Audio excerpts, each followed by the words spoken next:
은혜가 여러분에게 넘치기를 축원합니다.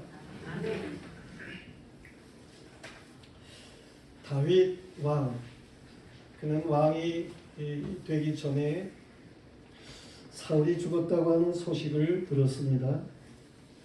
그 소식을 들을 때에 다윗은 저 야만적인 아말렉 족속 그들을 진멸하고 시글락으로 돌아와 가지고 이틀을 머물고 있을 때였습니다.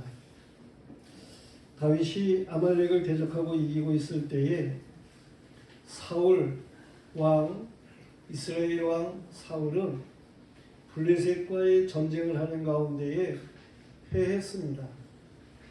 그래서 죽임을 당한 일이었어요.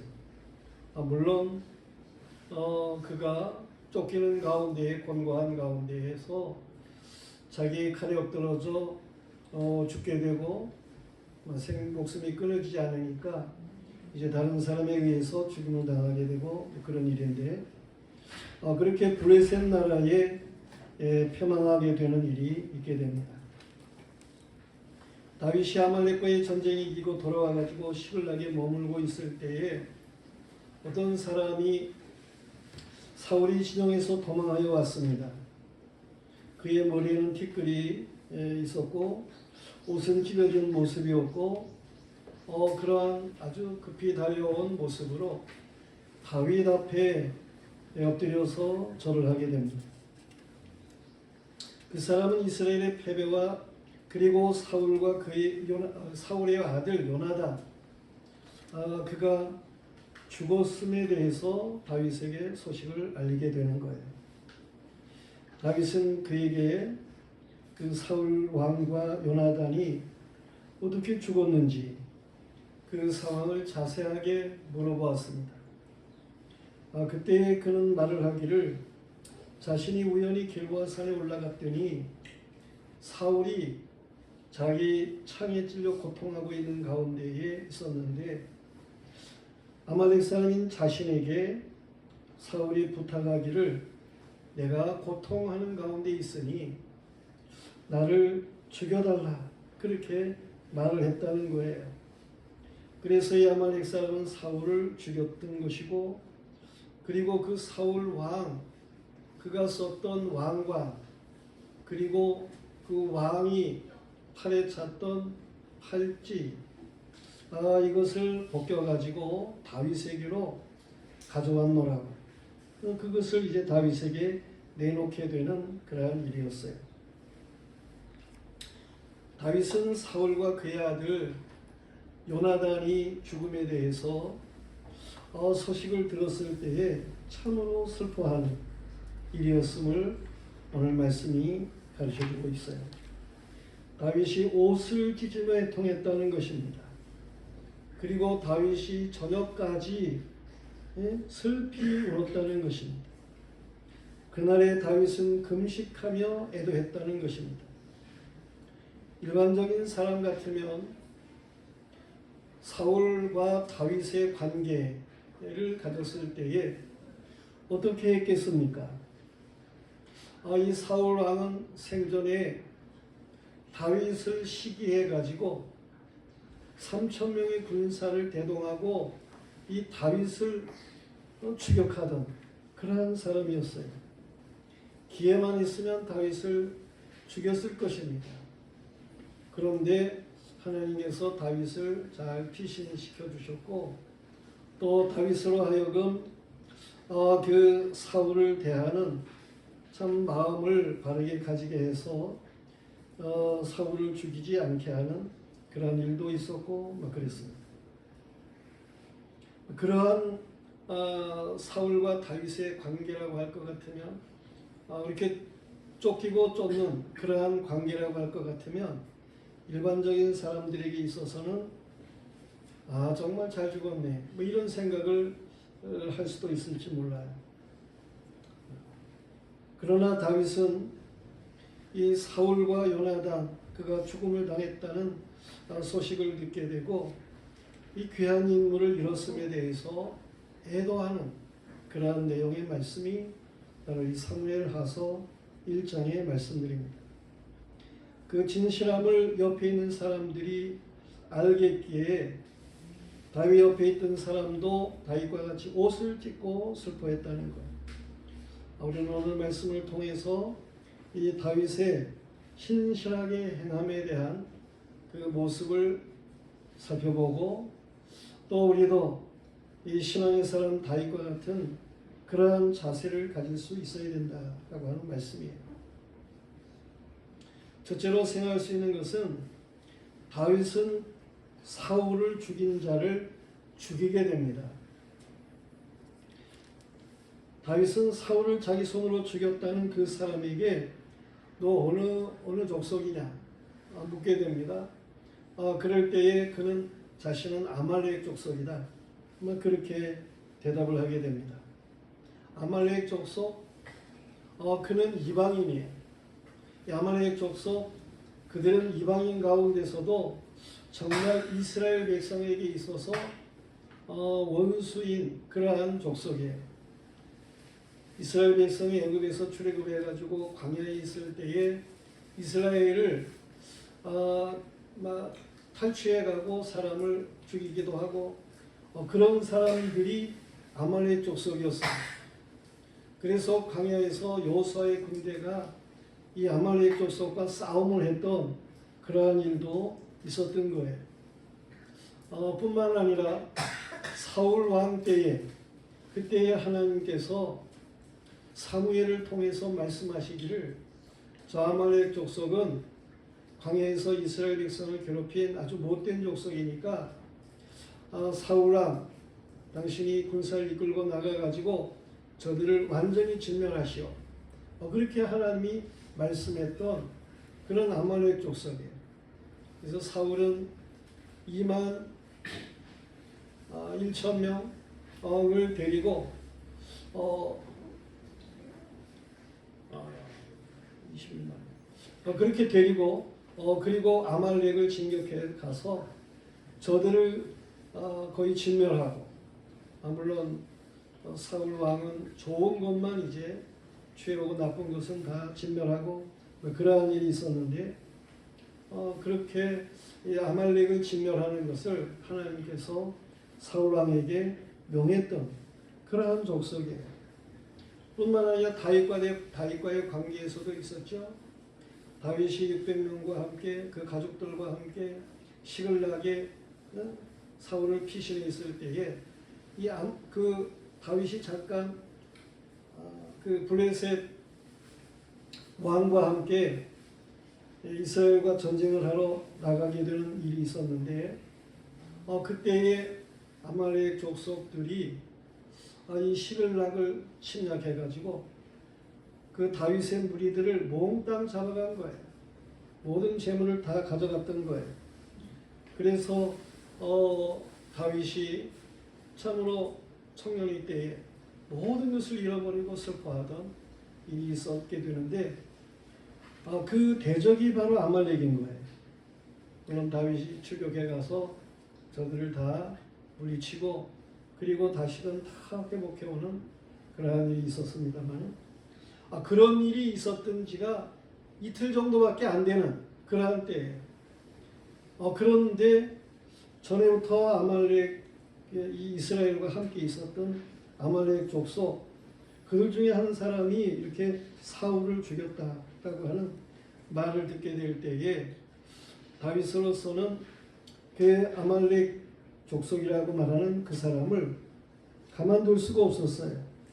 그래서 그를 이제 죽였다라고 하는 것입니다. 아니, 사울의 왕관도 가져오고 사울이 찾던 팔찌도 가져오고, 그래서 그걸 다윗에게 이렇게 전달하는 그러한 아말렉 사람인데 그를 다윗이 죽인다라고 하는 것은 이건 인간적으로는 그럴 수가 없는 거죠. 자신에게 유익하게 하는 것 같은 그러한 사람인데, 그러나 다윗은 이 아말렉 사람을 죽이게 돼요. 왜 죽이는가 하면은 그 아말렉 사람의 이름에 그가 말하는 그 말 속에도 있는 건데, 그 여호와의 기름 부음을 받은 그러한 사울을 자신이 죽였다라고 하는 것입니다. 그것이 문제. 여호와의 이름으로 기름 부음을 받은 왕이 된 사울을 자기 손으로 죽인 이 이방인을 다윗은 용납할 수가 없었어요.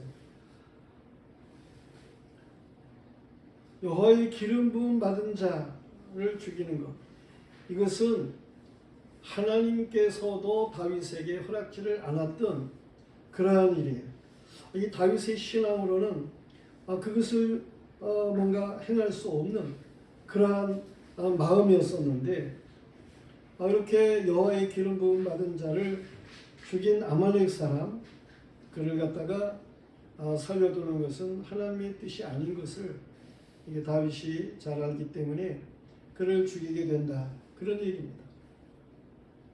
구약시대의 기름 부음을 받은 자들, 그들은 선지자, 그리고 제사장, 그리고 왕, 이들이 기름 부음을 받아가지고 직임을 받게 되는데, 저들을 하나님께서 구약의 이스라엘 백성 가운데 세우시게 되는 것은 장차 그렇게 기름 부음을 받은 자가 오셔가지고 선지자로서, 대제사장으로서, 만왕의 왕으로서 행하실 것을 보이기 위한 그런 뜻이 있으시기 때문에 이스라엘 백성 가운데 이런 새 직임의 사람들을 하나님이 두셨던 거예요. 장차 오실 이는 예수 그리스도지요. 예수 그리스도는 대선지자이고 대제사장이시고 만왕의 왕이 되시는 거예요. 이런 예수 그리스도를 예표하는 그런 구약의 기름 부음 받은 자를 친다라고 하는 것은 이건 결국 하나님을 대적하는 그러한 일이라고 하는 거죠. 그래서 다윗은 이 기름 부음 받은 자 사울을 죽인 그 사람을 진멸하게 되는 것입니다. 물론 그것이 제일 중요한 일이고, 그런가 하면 또 이제 이 기름 부음 받은 자, 어떤 다른 사람을 이렇게 죽이게 되고 이러한 일로 상을 받을 줄로 생각을 하는 그러한 일인데, 이러한 일은 결코 상을 받을 만한 일이 못 된다라고 하는 것을 보여주는 그런 의미도 있는 것이죠. 그래서 다윗은 이 확고한 신앙 가운데에 그 아말렉 사람을 진멸하게 되는 거예요.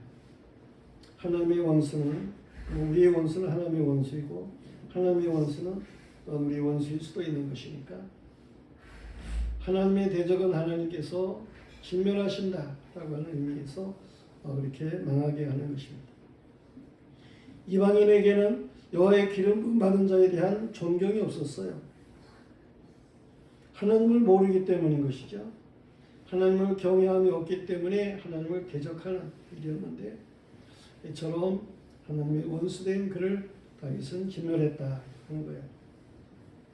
중요한 것은 이미 말한 것처럼 기름 부음 받은 자를 그걸 대적하는 것, 이것은 결코 용납될 수 없는 일이다라는 사실입니다.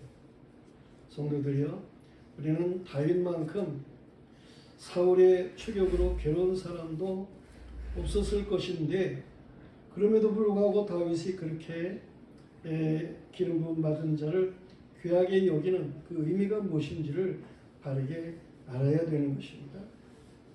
그래서 우리는 기름 부음 받은 자를 존경할 줄 알아야 된다는 거예요.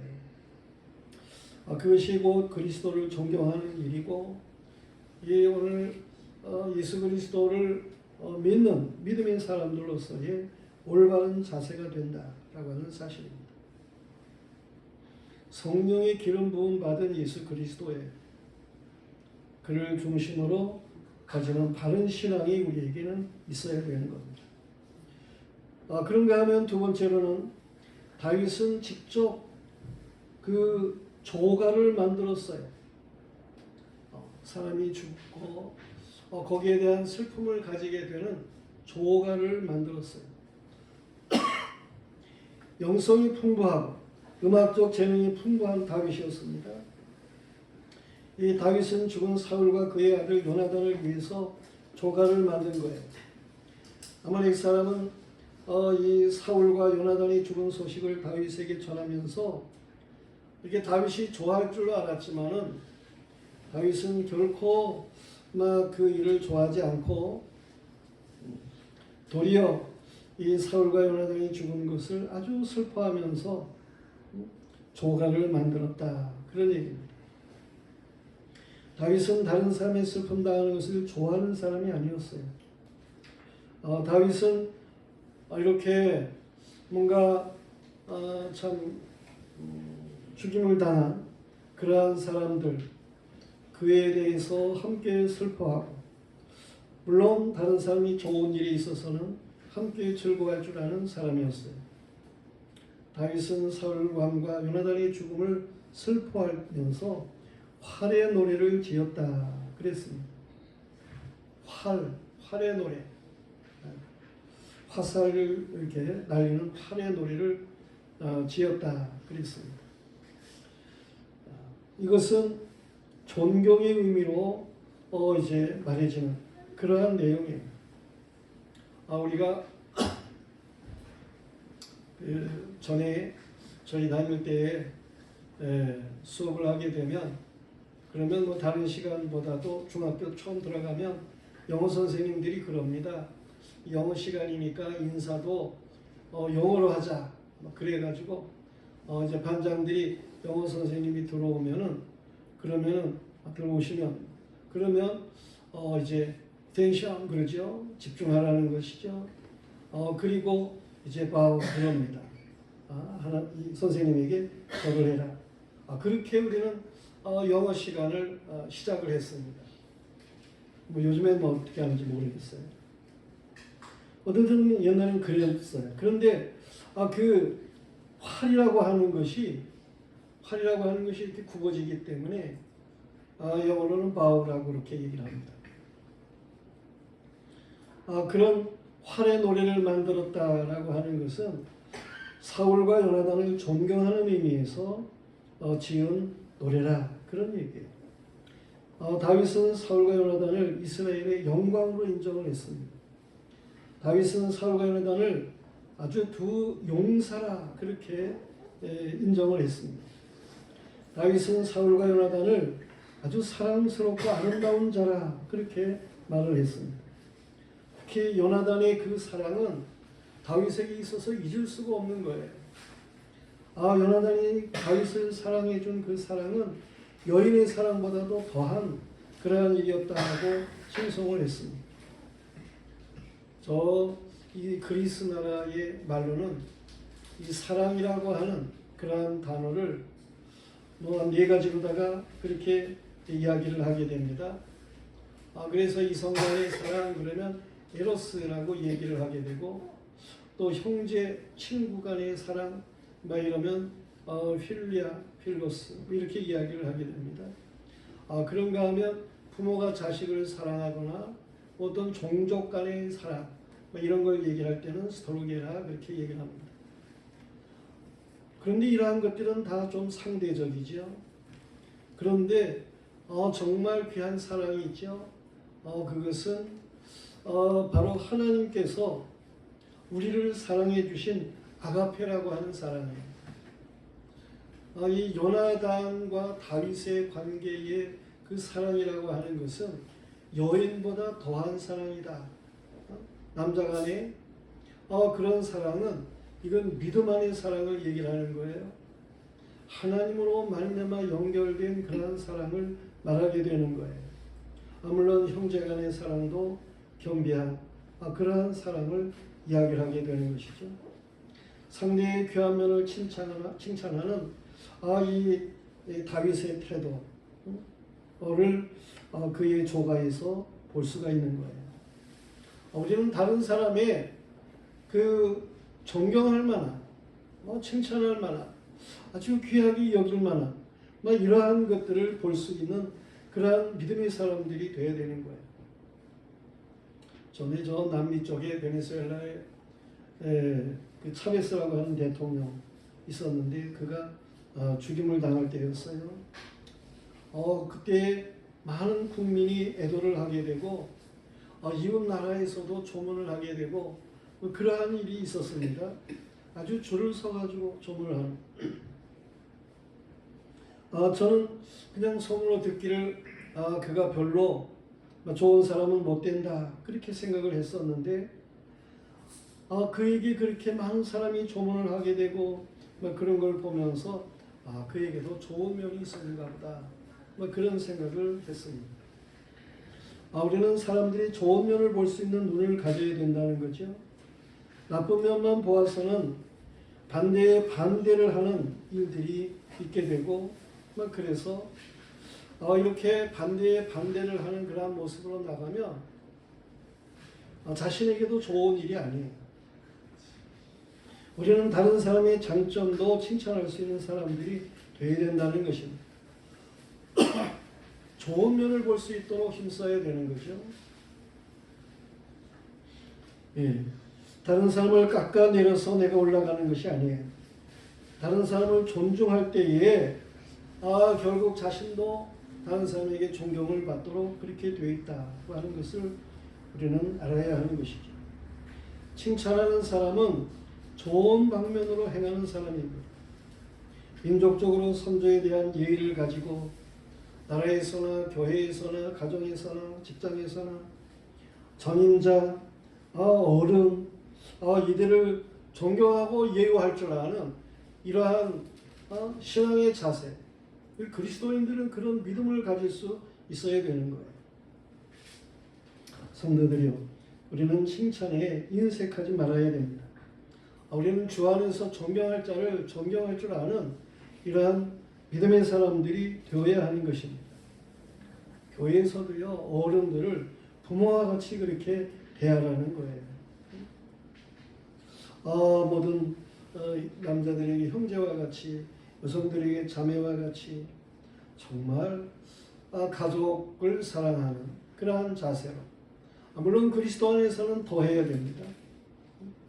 더 온전한 그러한 모습으로 존경하고 사랑할 줄 아는 이러한 믿음의 사람들이 되어야 하는 것이죠. 다윗에게 있어서 바로 그러한 다른 사람을 사랑하고 존경하고 귀하게 여길 줄 아는 이러한 일이 있었다고 하는 거예요. 그런가 하면 세 번째로는 다윗은 사울과 요나단을 위해서 이 조가를 만들어 가지고 그걸 백성들에게까지 가르쳤어요. 그런데 당시의 백성들만 가르치는 게 아니에요. 그 이후의 사람들도 이 노래를 배울 수 있도록 그렇게 했어요. 그래서 이 다윗은 그 조가를 만들어 가지고는 야살이라고 하는 책에 기록을 했다 그랬습니다. 이 야살이라고 하는 말이 뭡니까? 이거는 바르다라고 하는 그런 의미인데, 다시 말해서 바른 것을 이 기록하는, 뭐가 바른 것인지 말이에요. 바른 것을 기록하는 책에다가 이 조가를 기록을 했다 그렇게 말하는 거예요. 바른 교훈진 말. 거기다가 이 활의 노래를 기록을 하게 되는 거예요. 다윗은 사울과 요나단의 죽음을 한 번의 조가의 의식으로 끝낼 것이 아님을 분명히 했습니다. 세대를 거쳐 두고두고 기억할 활의 노래를 부르게 한 거예요. 이미 앞에서 활의 노래가 무엇인가 이야기를 했습니다. 그것은 인사, 활과 같이 휘어지는 그런 상대를 존경하는 그러한 의미에서의 노래라 해서 활의 노래라 그렇게 말하게 되는 거예요. 다윗은 사울과 요나단을 경외하는 그런 표시로 노래를 했고, 이후에도 계속해서 사울 왕 그를 이스라엘의 초대 왕으로서의 존경을 해야 하고, 그의 아들 요나단 그는 참으로 용기 있는 그런 사람으로 존경을 해야 할 그러한 분인 것을 사람들에게 가르치기 위해서 기록을 했다 그런 얘기입니다. 그런가 하면 활의 노래라고 하는 것은 또 다른 의미에서도 생각할 수 있는데, 그 활은 현이잖아요. 이 줄을 갖다가 이렇게 넣고는 그러한 일인데, 이 현의 소리는 좀 슬픕니다. 일반적으로 슬퍼요. 그래서 환의 노래라고 하는 것은 슬픔을 생각하게 하는 노래다, 그런 얘기입니다. 다윗은 이스라엘이, 그 사울 왕이 통치하던 이스라엘이 블레셋에 망한 것, 이러한 것들도 알 수 있도록 환의 노래를 지었다, 그런 얘기예요. 우리도 뭔가 이 슬픔, 이러한 것들을 그걸 기억할 줄 아는, 뭔가 그런 것들도 우리가 뭔가 교훈이 되도록 그렇게 할 수 있는 이런 환의 노래가 필요해요. 우리나라도 6.25와 같은 이런 비극적인 역사가 있잖아요. 그런 걸 기억할 줄 알아야 되는 거예요. 오늘날의 세대가 6.25와 같은 비극을 기억하지를 못합니다. 북한은 변한 것이 없어요. 김일성을 따라가지고 하는 김정은이가 핵을 만들어가지고 위협을 하는데, 그렇게 북한에서는 공산주의적으로 계속해서 그렇게 나가고 있고, 그런데 남한에서는 6.25 사변을 완전히 잊어버린 것 같아요. 물론 횟수가 오래됐어요. 75년이나 되고 그랬으니까. 그렇지만서도 그래도 이 역사적인 슬픈 사건을 잊어서는 안 되는 거예요. 막연하게 장밋빛 생각을 하는 사람들이 있습니다. 필히 적대적으로 대하는 것이 답은 아닐지라도 우리는 어느 정도 이 공산주의에 대한 경계가 있어야 되는 거예요. 이 남한이 너무 공산주의에 대한 경계가 없어요. 해양 군대가 되어서는 안 되는 거예요. 안일하게 정신없이 살아서는 안 되는 것입니다. 다시금 슬픈 역사를 만들지 않기 위해서 슬픔을 상기할 필요가 있다, 그런 얘기입니다. 다윗은 그런 의미에서 활의 노래를 만들었다고 하는 거예요. 이 활이라고 하는 것은 전쟁의 도구인 것입니다. 다윗은 앞으로 이스라엘이 전쟁 때에 이 두 용사를 생각하는 교훈의 노래를 지은 거예요. 사울과 요나단은 암몬과의 전쟁에서 승리했고 블레셋과의 전쟁에서도 용맹스럽게 이긴 그러한 사람들이에요. 그걸 기억해야 된다는 거죠. 이 전쟁의 도구가 되는 활을 이제 생각하게 하는 그러한 조각을 만든 것은 이 두 용사가 그렇게 승리를 가져온 사람들이다 라고 하는 것을 그걸 알게 하기 위해서 지은 거예요. 이스라엘 사람들은요, 조상들이 그렇게 전쟁하고 행한 슬픈 사건도 기억을 할 줄 알고, 또 이제 승리해서 기쁜 그러한 사건들도 기억할 줄 알고 그렇습니다. 저 이스라엘에 가면 마사다라고 하는 곳이 있어요. 거기서 이스라엘 백성들이 로마에 항쟁해가지고 끝까지 항쟁하다가 결국은 이제 로마 군대에 의해서 죽임을 당하게 될 테니까 거기에 남아있던 자들이 스스로 목숨을 끊고 나라를 위해서 그렇게 항쟁하던 그러한 장소가 있는데, 이스라엘 백성이라고 하면 그곳을 꼭 가보도록 그렇게 되어 있습니다. 이스라엘 백성은 온 민족이 남녀노소가 다 전쟁에 참여할 정도로다가 그렇게 나라와 민족을 위해서 행동을 합니다. 이스라엘과 이집트의 전쟁이 전에 있었어요. 그런데 미국에 유학을 한 사람 중에 이스라엘 사람도 있고 이집트 사람도 있고 그랬어요. 근데 자기네 나라 전쟁이 있다 그러니까 이스라엘 사람들은 휴학하고 전쟁에 참여를 했습니다. 근데 이집트 사람들은 차출될까봐 다 자신의 주소를 숨기고 다른 데로 숨었다는 거 아니에요? 그렇게 민족 정신이 달라요. 정신이 달라요. 이스라엘 사람들 이렇게 이집트 사람들과 아주 확실하게 다른 그러한 면들이 있습니다. 이집트나 팔레스타인 사람들은 전쟁에 피해서 이렇게 잠적하고 요즘에 뭐 팔레스타인하고 이스라엘 전쟁이 있었잖아요. 조금 뭐 휴전하는 것 같고 뭐 그렇지만 여전히 전쟁은 있는 거나 마찬가지입니다. 근데 그 팔레스타인 사람들은 자기네 나라 그래도 외국에 가는 사람은 참전하지를 않으려고 그럽니다. 근데 이스라엘은 가가지고 참전을 해서 싸우게 되고 그러잖아요. 정신이 달라요. 그러니까 이집트 쪽에서 이렇게 쭉 요르단 쪽으로 올라가가지고 그래서 여리고 쪽으로 이스라엘을 들어가는데 그 여리고 쪽에 지키고 있는 이스라엘 군사들을 보면서 어쩌면 이렇게 다를까 그런 생각을 했어요.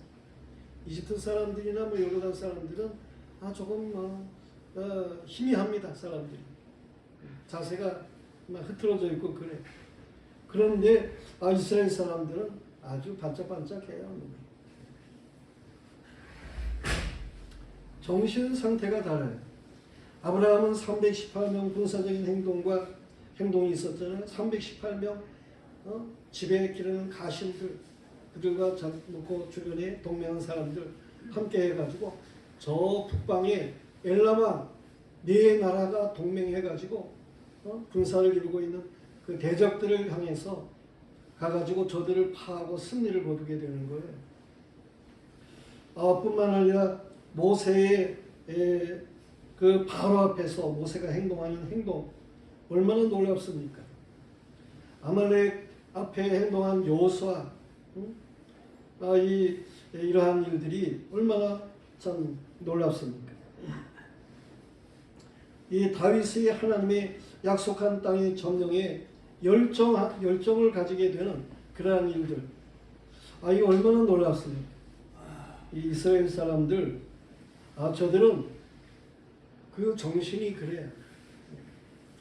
하나님을 믿는 그들의 정신을 우리도 뭔가 바르게 본받고 살아갈 수 있어야 된다라고 하는 말씀입니다. 아멘. 다윗이 오늘 이 환의 노래를 그렇게 만들어 가지고 우리는 이 정신을 차리고 살아가야 된다라고 하는 것을 분명하게 하고 있어요. 그런가 하면 화는 특별히 공격의 무기로서 이기게 하는 무기예요. 야사의 책의 내용은 성경에도 많이 나오고 있어서 영적인 전쟁에서도 이겨야 할 것에 대해서 말씀을 주고 있습니다.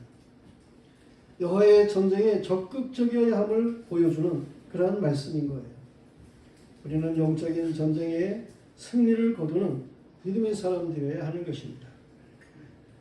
그런가 하면 이 활이라고 하는 것, 이것은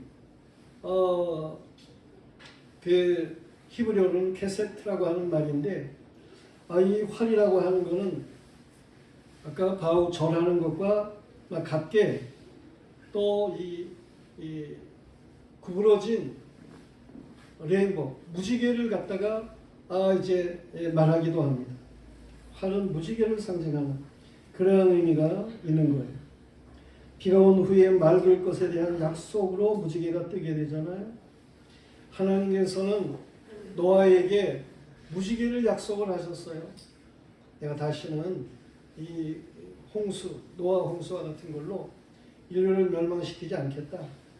그래서 무지개를 띄울 것을 말씀하셨는데 비가 온 후에는 무지개가 쓰게 되고 그러는 이유가 다 하나님이 그렇게 나름대로 정하심이 있어요. 물론 뭐 지구가 약간의 어떻게 기울어지고 그런 것으로 인한 현상이기도 하다 이렇게 이야기를 하게 되고 그러잖아요. 어떻든 하나님이 노아에게 약속을 한 그때로부터 이러한 무지개 약속이 있게 된다라고 하는 것인데 중요한 것은 다윗은 사울과 요나단의 용사로서 아름다움을 후대에 알릴 수 있는 노래를 이렇게 만들게 됩니다. 하나님은 약속의 하나님이시라는 거죠. 틀림없이 믿음을 가지고 행할 때에는 승리를 거두게 될 것을 보여주는 그러한 일임을 다윗은 이제 활의 노래로다가 증거하고자 하는 그런 일이 있음을 볼 수 있어요. 이렇게 다윗이 활의 노래를 만들어 가지고 이 이스라엘 백성들에게 교훈하는 것입니다. 우리는 오늘 말씀을 통해서 다윗과 같은 그런 영성이 필요하다라고 하는 것입니다. 하나님 앞에서 함께 울고 함께 웃을 수 있는 마음이 필요하다라고 하는 거예요. 이 시대는 곡을 해도 곡할 줄을 모르는 그러한 시대. 다른 사람이 피리를 불어도 춤출 줄 모르는 감각이 없는 시대. 그래요. 사람들이 얼마나 냉담한지 찬 기운이 돕니다. 동감, 말은 해도 실제 그러한 실행이 없는 이러한 시대에 우리가 살아가고 있어요. 불행을 당한 자에 대해 보다 적극적으로 살아갈 줄 모르는 시대. 말세에 고통하는 세대의 현상인데 자기 사랑밖에 모르는 그러한 시대입니다. 세계가 그렇습니다. 이기주의가 가득한 세상이에요. 미국의 대통령 트럼프고 잘하는 면이 있을 수 있겠지만서도 그는 주장하는 게 뭡니까? 아메리칸 퍼스트. 미국이 최고로 해야 된다는 것이죠. 미국 우선주의를 해야 된다는 것이죠. 이게 이기주의 발상이에요. 저가 관세 이런 것들에 대해서 높이고 그러는 거 있는데 저러다가 세계 왕따가 되면 어떻게 하나 이런 생각이 제 생각이 들기도 하고 그렇습니다. 세계가 미국 돌려놓고 자기 뭉쳐서 미국 왕따 시킬 수도 있는 거잖아요. 이 개인주의 시대에 우리는 그리스도인들은 하나님의 사랑을 실천할 수 있어야 된다는 얘기입니다.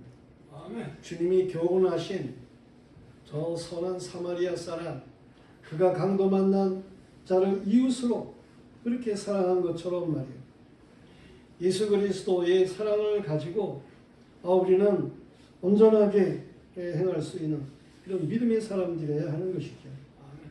기름 부음 받은 자를 존경하고 존경할 자를 존경할 줄 알고 우리는 모든 사람의 좋은 면을 발견하고 그래야 되는 거죠. 우리도 다윗처럼 활의 노래를 지어서 부를 수 있는 이러한 믿음의 사람들이 되어야 되는 것입니다. 오늘날 너무 허무의 노래를 많이 부르는 게 있어요. 의미가 별로 없는 그런 노래들을 최고로다가 생각하고 그러는 일들이 있어요. 아파트 그런 노래가 그게 무슨 그렇게 큰 의미가 있습니까?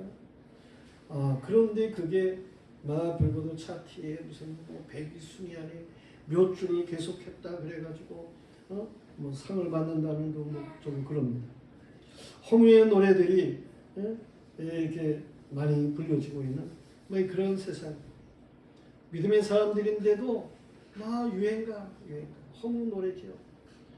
저들이 부르면서도 그러잖아요. 유행가는 무슨 몇 박자 어쩌고 그러면서 허무의 노래 어쩌고 그러잖아요. 너무 난잡한 남녀간의 관계에 대한 가사로다가 노래들이 불려지고 그러는 일들 아닙니까? 우리는 건설적인 교훈을 위한 이러한 다윗의 조가와 같은 이런 노래를 야살의 책에 기록되어 수 있는 그런 노래를 부를 수 있는 이 바른 교훈 집에 말이에요. 거기에 기록되는 그런 노래를 부를 수 있는 이런 믿음의 사람들이 되어야 된다라고 하는 말씀입니다. 제가 이제 예배 마치고 우리 영화교회 단체방에다가 이 노래를 올릴까 그런 생각을 하고 있는 게 있는데 저 며칠 전에 돌아갔잖아요. 송대관 씨 쨍하면 해 뜰 날 온단다고 그런 노래 부르는 사람 말이에요. 근데 그가 세상을 떠나기 좀 전에 어느 교회에서 초청을 했어요.